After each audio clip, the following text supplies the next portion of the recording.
There's solar one, another important one. That's why I was saying that, I need to praise. It's not I'm here to praise them, but they're actually into it. Now, the broadband connectivity, if I have to look at the maturity model of a smart city and where they fit in, where India or particularly Delhi fits in on that. One important core field, we stand on a global list on bottom 118 as the speed of internet that we get in India, which is pretty bad. We define broadband at 256 kbps. By no global standards, broadband is 256 kbps. And we pay more. And we pay more. We pay more for that. And but we now have free Wi-Fi as well. So that's now. Yeah, now we need to ask their operators how they're doing it, and probably they will have some free landing pages or something where their revenues are coming from. I'll come to that point. And 1.5 megabits should be at least the minimum by minimum global standards, where you start the broadband from.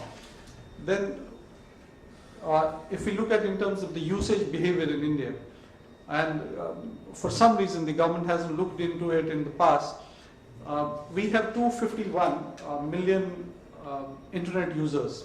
99% of them use internet actually on mobile phones. And just 14 million of them are actually using internet on, not of them, I mean 14 million fixed line users are actually using internet on fixed lines. But we haven't done sufficient on making broadband available, the spectrum available to the telecom operators. We have Indian operators operating in 5 to 10 megahertz of spectrum, while as globally they are operating in 20 to 30 megahertz. And this has to change. More spectrum has to. Tell us what should be done, because what I guess it's simple. I mean, I guess it's something to do with policy. It's not technology is a barrier. You have Doordarshan that needs to be upgraded. You have 700 megahertz of that which they are using. I mean, they need to upgrade their technology so that that can be released to the operators. You have defense, C-band. I mean, you have that 2.6 gigahertz which is available. I mean, just upgrade their technology so that that spectrum can. It's a scarce resource. You have to upgrade their technology. They free it, and so that it can be made available to operators. Then the last mile. Even in Delhi today, we don't have fiber landing.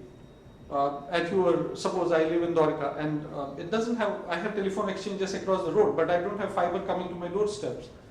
It's not happening. The fiber reach, the fiber optic network, it needs to reach to the maximum places. At least in Delhi, capital, it has to reach each and every place.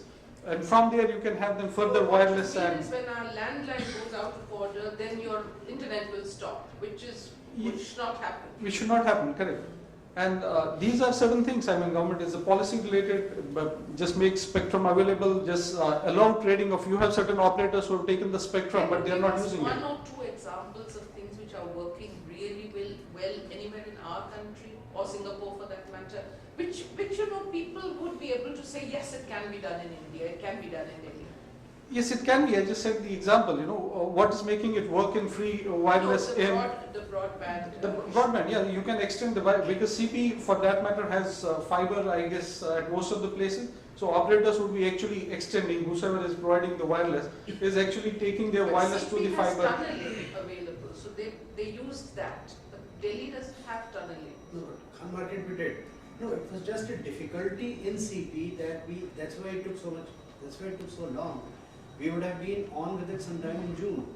We had tried to put it all over the rooftops, but because of the thick walls, we were not able to get the signal. Then we went in. So why go to Singapore? I'm saying it can be done here. You just have to think. You have one policy issue again. I more of this. Not that technology is not available. It's not possible to do it. Broadband is very important. Remember that if we have NDMC as an education hub, just have this broadband in place. It would be one of the best education hubs. You have to improve the content, the e-governance services, that's what I was asking, the fully functional applications, and remove the human interface. You have to do the traffic problem, how does IBM, there's a gentleman from IBM, I mean, does he go to office? He doesn't, he operates from home. He doesn't, maybe he would be going, but most of the MNCs, where they operate, they don't have offices, they operate from home. Why can't government of Delhi operate from home? Just automate the processes and have those meeting rooms across. That broadband might is, say that they do operate from home. yeah, so the broadband will make that possible, and that's what broadband is actually. You make that spectrum available in the air, your traffic is going to go down on your streets. And that's why I say that make content. Every day will be like Sunday. Yes, so make content, e-governance, e-commerce, your education on demand. Make it available. I What do you mean, mean by What that? is the education on demand? why should, I mean, it's something that I shouldn't get into details of that because this is more of a technical issue. It's more philosophical thing I'm going to say. Why should I go for something to a college which I can learn from home?